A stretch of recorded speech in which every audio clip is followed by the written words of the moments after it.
22절부터 23절.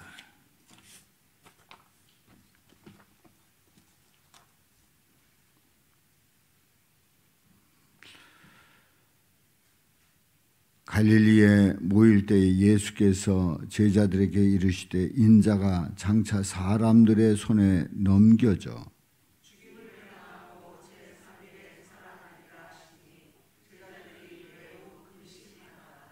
아멘.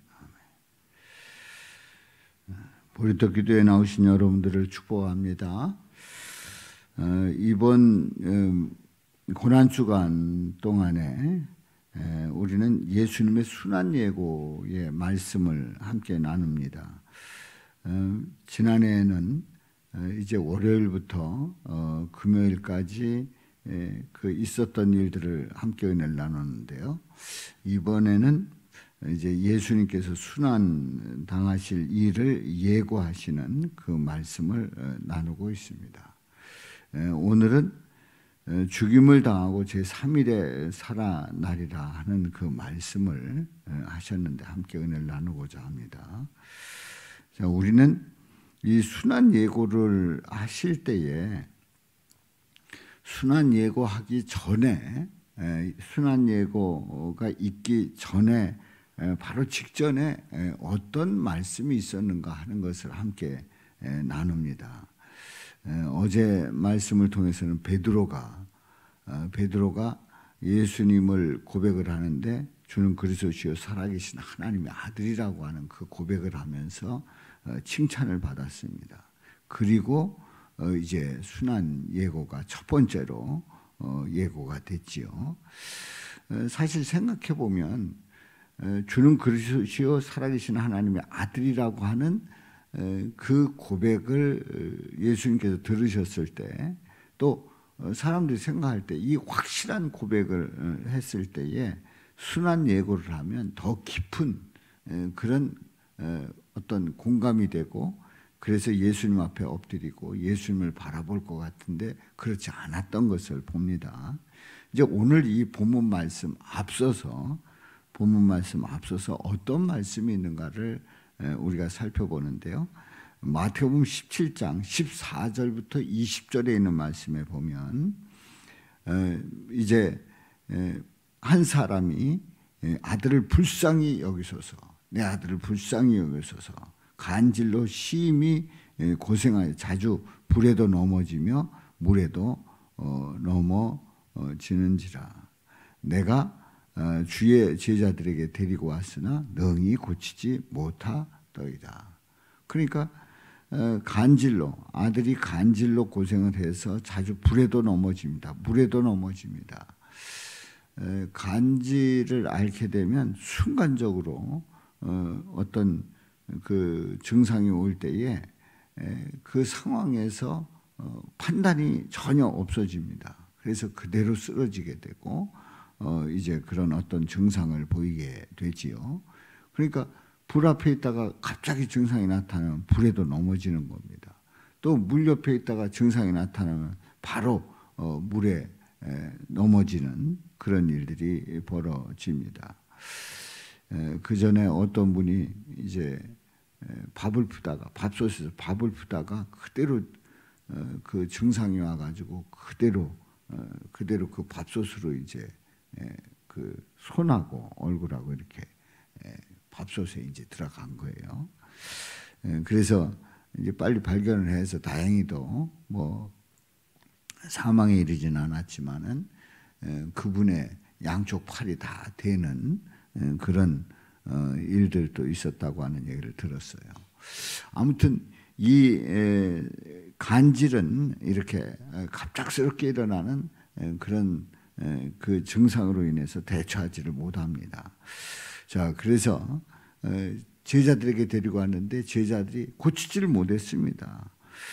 그러면서 이제 예수님께 나온 거지요. 예수님께서 말씀하십니다. 믿음이 없고 패역한 세대야. 내가 얼마나 너희와 함께 있으며 얼마나 너희에게 참으리요.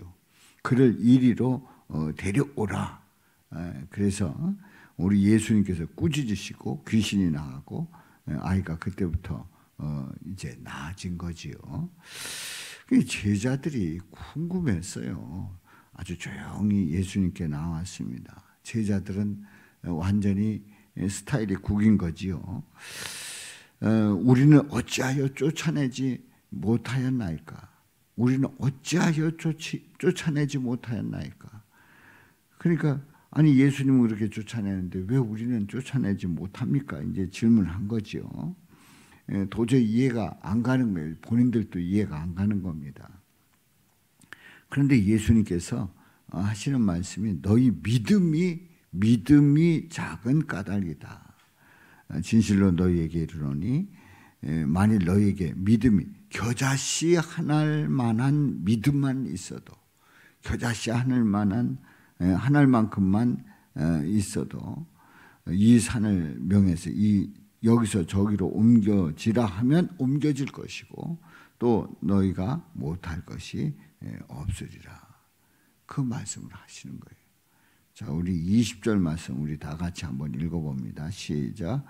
이르시되 너희 믿음이 작은 까닭이니라. 진실로 너희에게 이르노니 만일 너희에게 믿음이 겨자씨 하나만큼만 있어도 이 산을 명하여 여기서 저기로 옮겨지라 하면 옮겨질 것이요 또 너희가 못할 것이 없으리라. 아멘. 자, 제자들이 쫓아내지 못하는 귀신을 우리 예수님 쫓아내셨어요. 겨자씨 하나만한 그 믿음만 있어도 산을 명해서 옮겨지라면 옮겨질 것이라고 하는 그 말씀을 이 제자들이 들었습니다. 자, 그 이후에 이제 갈릴리에 모일 때 예수님께서 제자들에게 말씀을 합니다. 인자가 장차 사람들의 손에 넘겨진다는 거예요. 우리 예수님이 사람들의 손에 넘겨진다는 거예요. 한번 생각을 해보세요. 아니 예수님이 붙잡혀서 사람들의 손에 넘겨진다? 사람들의 손 안에서 우리 예수님이 붙잡히게 된다? 생각을 해보세요. 너무 나약한, 그리고 우리 예수님이 앞으로 일어날 일에 대해서 전혀 대책이 없으신, 그리고 아니 넘어질 걸 손에 넘겨질 걸 안다고 하면 피하시든가 아니면 뭐 나름대로 뭐 자위대를 뭐 만들어 가지고 대책을 세우시든가 해야 되는데 우리 예수님이 장차 사람들의 넘겨진다는 거예요. 그리고 그것뿐만이 아닙니다. 죽임을 당한다는 거예요. 죽임을 당한다는 거예요. 넘겨져서 죽임을 당한다는 거예요. 그리고 예수님께서 하시는 말씀이 제3일에 살아나리라 이렇게 말씀을 합니다. 23절 우리 다 같이 읽어봅니다. 시작. 죽임을 당하고 제3일에 살아나리라 하시니 제자들이 매우 근심하더라. 예. 아니 우리 예수님이 장차 사람들의 손에 넘겨져서 죽임을 당하고 그리고 제3일에 살아나리라 그렇게 말씀을 하신 거예요. 그러니까 제자들이 매우 근심합니다. 아니 제자들이 왜 이렇게 근심을 할까 하는 것을 이 근심이라고 하는 이 단어에 좀 더 묵상을 해보면 제자들이 근심하는 그 이유가 우리 예수님이 큰 힘이 있는 줄 알았는데 사람들 손에 넘겨진다는 거예요. 아니 겨자씨 하나일 만한 그 믿음이 있다고 하면 산을 명해서 옮긴다고 하는 말씀을 하셨잖아요. 그러면 아니 예수님이 그 간질 환자를 간질 앓는 그 아들을 고쳐주시고 산을 옮길 만한 믿음을 말씀하신 그 예수님이시란 말이에요. 그랬는데 우리 예수님 하시는 말씀이 사람들 손에 넘겨져서 죽임을 당한다는 거예요. 그러니 엄청난 큰 힘이 있고 겨자씨 만한 그 믿음만 있어도 산을 옮길 수 있다고 하면 우리는 근심 걱정 없다.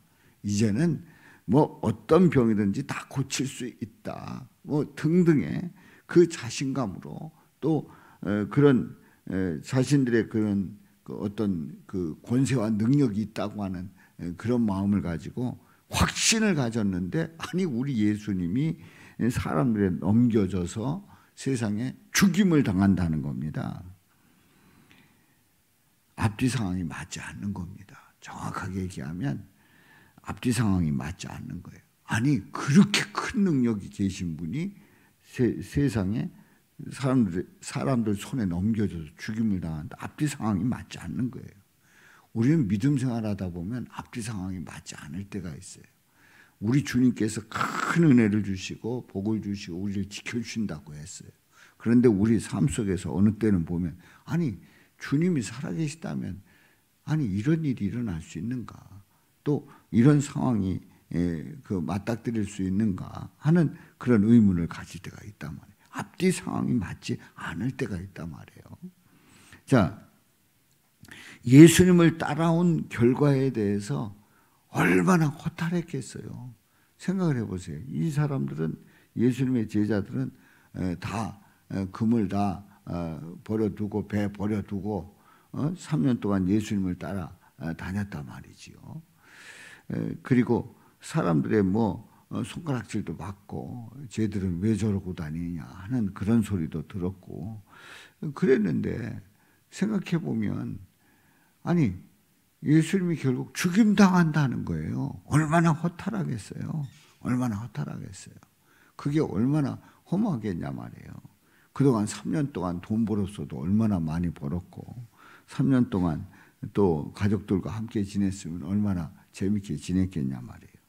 그런데 예수님을 따라온 결과가 허탈한 그 상황에 처했단 말이죠. 그런데 제자들이 한 가지를 놓치고 있는 겁니다. 제3일에 어떻게 된다고요? 살아나리라에 대해서는 별 관심이 없기 때문에 근심이 있었던 거예요. 제3일에 살아나리라 하는 그 말씀을 그 방점을 두고 우리 예수님 살아나신대. 그럼 얼마나 신나겠어요. 죽으셨다가 살아나신대. 그래도 살아나실 걸 안다고 하면 확신이 넘쳤겠죠. 근데 그거는 다 잊어버리고 그냥 사람들 손에 넘겨져서 죽임을 당한다는 거예요. 그 이유를 어제 함께 은혜를 나누었지요. 우리는 사람의 일이다. 우리 예수님이 죽임을 당하는 그 일이 사람의 일이라 생각을 한다고 하면 그 예수님을 바라보는 그 시각이 완전히 부정적이게 됩니다. 그리고 예수님의 그 말씀을 상식적으로 해석해 보면, 아니 지금까지 따라왔는데 이거 뭐냐, 우리를 책임지는 거냐 안 지는 거냐, 뭐 이런 얘기를 하는 거예요. 그냥 상식적으로 보는 거예요. 표면적으로 그 모든 상황을 보는 거지요. 그러면 근심할 수밖에 없어요.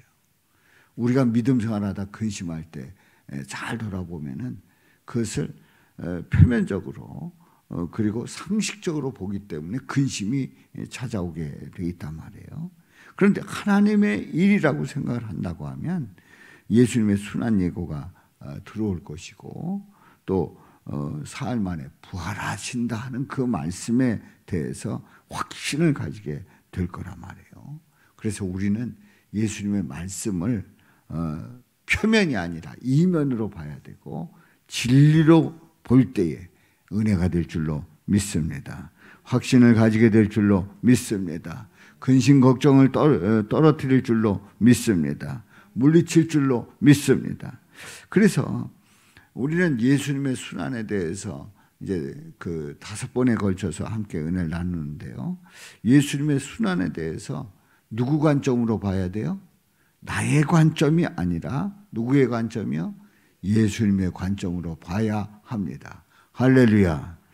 예수님의 순환에 대해서 나의 관점이 아니라 예수님의 관점으로 봐야 되는데, 이것이 우리 신앙생활을 할 때에 우리는 어떤 관점으로 신앙생활을 봐야 될 것인가? 나의 관점으로 본다고 하면 신앙생활은 아무 힘도 없어요.